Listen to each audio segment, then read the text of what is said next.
जय हिंद दोस्तों। मैं सचिन कुमार सिंह एक बार फिर से आप लोगों के सामने। आप लोग कैसे हैं? उम्मीद करता हूं आप लोग सब अच्छे होंगे।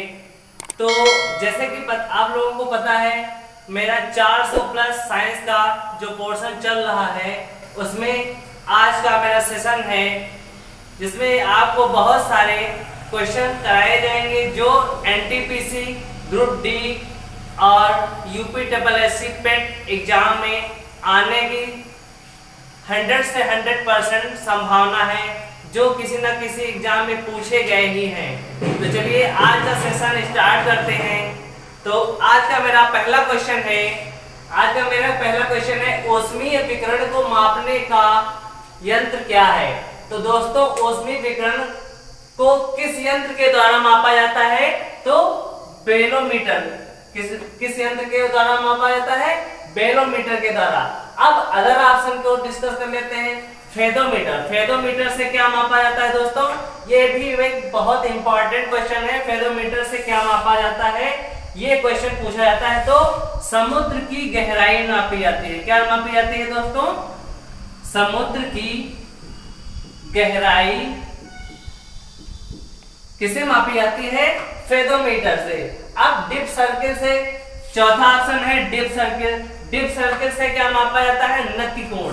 नीति कोण जो होता है दोस्तों, नीति कोण जो होता है वो डिप सर्किल से मापा जाता है। किससे मापा जाता है दोस्तों?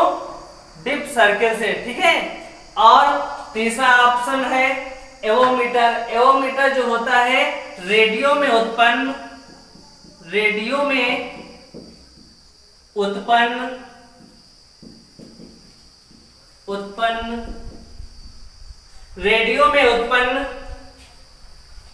दोष को मापते हैं।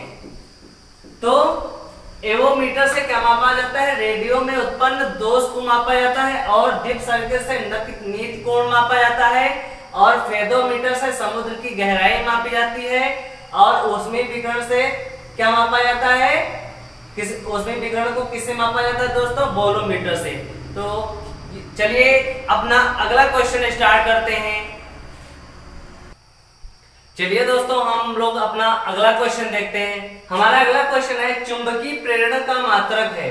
तो चुंबकीय प्रेरण का मात्रक क्या होता है दोस्तों? ये क्वेश्चन बहुत ही पूछा गया है, बहुत ही बार पूछा गया है। तो इसका मात्रक गॉस होता है। क्या होता है? गॉस। अगले ऑप्शन की बात करते हैं, स्टेरेडियन। क्या लिखा है दोस्तों? स्टेरेडियन। स्टेरेडियन से हम लोग क्या मापते हैं? ठोस की मात्रा को मापते हैं। क्या मापते हैं? ठोस की मात्रा को मापा जाता है स्टेरेडियन के द्वारा। अगला ऑप्शन है टेस्ला। टेस्ला है चुंबकीय फ्लक्स का मात्रक। किसका मात्रक है? चुंबकीय फ्लक्स का मात्रक क्या है दोस्तों? टेस्ला। ठीक है। तो अगला क्वेश्चन है, ये क्वेश्चन है वन लाइनर। तो प्रकाशीय तंतु का प्रयोग किया जाता है। प्रकाशीय तंतु का प्रयोग अर्थात ऑप्टिकल फाइबर, जिसको क्या बोलते हैं इंग्लिश में? Optical fibre. प्रकाशीय तंतु का प्रयोग किसमें किया जाता है? संचार क्षेत्र में। किसमें दोस्तों? संचार क्षेत्र में। ये क्वेश्चन दोस्तों बहुत ही बार पूछा गया है। तो ठीक है दोस्तों, चलिए अगले क्वेश्चन पे हम लोग चलते हैं। चलिए दोस्तों, हम लोग अपना अगला क्वेश्चन देखते हैं। अगला क्वेश्चन क्या है? विद्युत ऊर्जा से यांत्रिक ऊर्जा में परिवर्तित करने वाला उपकरण क्या है? मतलब विद्युत ऊर्जा को यांत्रिक ऊर्जा में। तो विद्युत मोटर आपका राइट आंसर होगा। अब यहाँ पर इसका उल्टा पूछे कि यांत्रिक ऊर्जा से विद्युत ऊर्जा में परिवर्तित करने वाला कौन सा यंत्र है? तो हमारा क्या हो जाएगा? डायनेमो। अर्थात यांत्रिक ऊर्जा को विद्युत ऊर्जा में। ठीक है। अब विद्युत सेल का काम क्या होता है? रासायनिक ऊर्जा को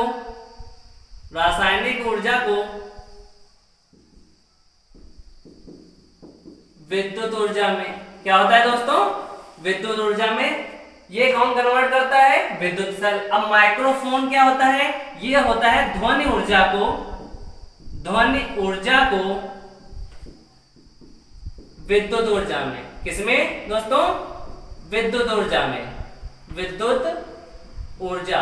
फिर से एक बार देख लेते हैं, विद्युत ऊर्जा से यांत्रिक ऊर्जा में परिवर्तित करने वाला उपकरण कौन है? विद्युत मोटर। अब यांत्रिक ऊर्जा को विद्युत ऊर्जा में परिवर्तित करने वाला कौन सा यंत्र है? उसको कहते हैं डायनेमो। और विद्युत सेल का क्या होता है काम? रासायनिक ऊर्जा को विद्युत ऊर्जा में बदलना, ठीक है। और माइक्रोफोन को का काम क्या होता है? ध्वनि ऊर्जा को विद्युत ऊर्जा में परिवर्तित करना। तो चलिए दोस्तों अगला क्वेश्चन हम लोग देखते हैं। चलिए दोस्तों हम लोग अपना अगला क्वेश्चन डिस्कस करते हैं। अगला क्वेश्चन क्या है दोस्तों? मानव शरीर में प्रोटीन की औसत मात्रा कितनी होती है? तो पहले समझिए प्रोटीन का काम क्या होता है। प्रोटीन का काम हमारे शरीर में सभी टूट फूट कोशिकाओं की मरम्मत करना और उनकी पुनः समृद्धि करना, ठीक है। तो ये काम कोशिकाओं प्रोटीन का होता है। अब मानव शरीर में प्रोटीन की औसत मात्रा कितनी होती है दोस्तों? 17%, 17%। और अदर ऑप्शन को डिस्कस कर लेते हैं हम। 65% क्या होता है हमारे शरीर में? जल की मात्रा होती है। किसकी मात्रा? जल की। अब जल का पीएच मान कितना होता है दोस्तों? शुद्ध जल का पीएच मान होता है 7। कितना होता है? 7, ठीक है। और ये 12% क्या होता है दोस्तों? 12% हमारे शरीर में वसा पाया जाता है। कितना पाया जाता है? वसा की मात्रा कितने परसेंट होती है दोस्तों? 12%। और डी ऑप्शन डिस्कस करें 7%। 7% जो है खनिज लवण पाए जाते हैं। क्या पाए जाते हैं दोस्तों? खनिज लवण। फिर से डिस्कस कर लेते हैं एक बार। मानव शरीर में प्रोटीन की औसत मात्रा तो 17%, जल की मात्रा कहें तो 65%, शुद्ध जल का पीएच मान 7, अर्थात शुद्ध जल उदासीन होता है, ठीक है दोस्तों। और 12% शरीर में वसा की मात्रा पाई जाती है। खनिज लवण कितने परसेंट पाए जाते हैं? 7%। ओके दोस्तों, तो चलिए अपना अगला क्वेश्चन डिस्कस करते हैं। हमारा अगला क्वेश्चन है दोस्तों, बालू में उगने वाले पौधों को क्या कहते हैं? तो बालू में उगने वाले पौधों को हम लोग कहते हैं सेमोफाइट्स। क्या बोलते हैं? सेमोफाइट्स। अब पहला ऑप्शन है हेलोफाइट्स। हेलोफाइट्स क्या होता है? जो पौधे दलदली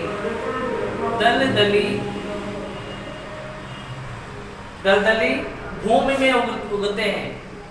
भूमि में उगते हैं उनको क्या कहते हैं हम? हेलोफाइट्स। तीसरा ऑप्शन है ऑक्सिलोफाइट्स और चौथा ऑप्शन है लिथोफाइट्स। और लिथोफाइट्स का काम क्या होता है? ये वे पौधे होते हैं जो चट्टानों पर उगते हैं, उगते हैं। वे पौधे जो चट्टानों पर उगते हैं। तो लिथोफाइट्स क्या होते हैं? लिथोफाइट्स वे पौधे होते हैं जो चट्टानों पर उगते हैं। अगला तीसरा ऑप्शन है ऑक्सिलोफाइट्स। वे पौधे जो अम्लीय मृदा अर्थात मृदा में उगते हैं। क्या कहलाते हैं दोस्तों? ऑक्सिलोफाइट्स। फिर से एक बार देख लेते हैं। बालू में उगने वाले पौधों को क्या कहते हैं हम? सेमोफाइट्स। हेलोफाइट्स क्या कहते हैं? जो पौधे दलदली भूमि में उगते हैं उनको हम हेलोफाइट्स कहते हैं। और ऑक्सिलोफाइट्स वे पौधे होते हैं जो अम्लीय मृदा में उगते हैं। कहाँ उगते हैं? अम्लीय। लिथोफाइट्स वे पौधे होते हैं जो चट्टानों पर उगते हैं। ओके दोस्तों, तो ये सारे ऑप्शन जो हैं क्लियर हो गए होंगे। चलिए हम अगले क्वेश्चन पे चलते हैं। तो दोस्तों हमारा अगला क्वेश्चन है रजत क्रांति का संबंध किससे है? रजत क्रांति का संबंध किससे है दोस्तों? तो अंडा उत्पादन से। किससे है? अंडा उत्पादन से। अदर ऑप्शन को डिस्कस कर लेते हैं। पहला ऑप्शन है आलू उत्पादन। आलू उत्पादन को दोस्तों गोल क्रांति के नाम से जाना जाता है। किसके? गोल क्रांति के नाम से किसको जाना जाता है दोस्तों? आलू उत्पादन को। तीसरा ऑप्शन है दुग्ध उत्पादन। दुग्ध उत्पादन को श्वेत क्रांति कहते हैं। किससे कहते हैं? क्या कहते हैं दोस्तों? श्वेत क्रांति। अब श्वेत क्रांति का आविष्कारक कौन है? डॉक्टर वर्गीज कुरियन। कौन है दोस्तों? डॉक्टर वर्गीज कुरियन। ठीक है, श्वेत क्रांति का जनक पूछे तो क्या बताओगे? ऑप्शन बहुत ही क्वेश्चन पूछा जाता है दोस्तों। श्वेत क्रांति के जनक कौन है? के जनक कौन है? तो कौन है दोस्तों? Doctor Verghese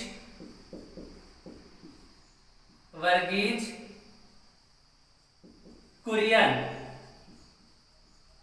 doctor Verghese Kurien. अब दोस्तों याद रखो, हरित क्रांति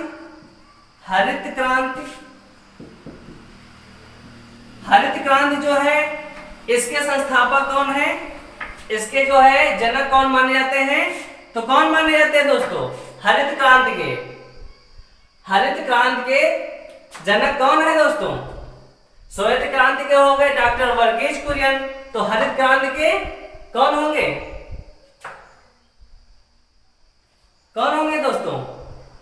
एमएस स्वामीनाथन।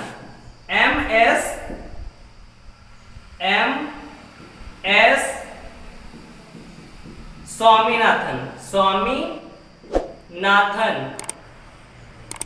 अब दोस्तों इसमें आप लोगों को कंफ्यूजन हो जाता है, दुग्ध उत्पादन हरित क्रांति अर्थात दुग्ध क्रांति और हरित क्रांति में। इसके श्वेत क्रांति अर्थात श्वेत है तो वाह यहाँ पर भी वाह। इसके जनक वर्गीज कुरियन है ना, श्वेत क्रांति वाह से याद रखो, और हरित क्रांति एमएस स्वामीनाथन, ये तो जानते ही हो। और लास्ट ऑप्शन है आपका बागवानी उत्पादन। बागवानी उत्पादन को सुनहरी क्रांति के नाम से भी जाना जाता है। किस नाम से? सुनहरी क्रांति। सुनहरी क्रांति को किसे कहा जाता है? तो बागवानी उत्पादन को। बागवानी उत्पादन में क्या होता है? नए नए तरह के जो है पेड़ पौधों का उत्पादन किया जाता है आधुनिक तरीके से। ठीक है, तो उम्मीद करता हूं आज का सेशन आप लोगों को बहुत ही अच्छा लगा होगा। यदि सेशन अच्छा लगा है तो सेशन को लाइक और शेयर करें तथा बेल आइकन को प्रेस करना बिल्कुल मत भूलिएगा। आज के लिए इतना ही। Thank you so much.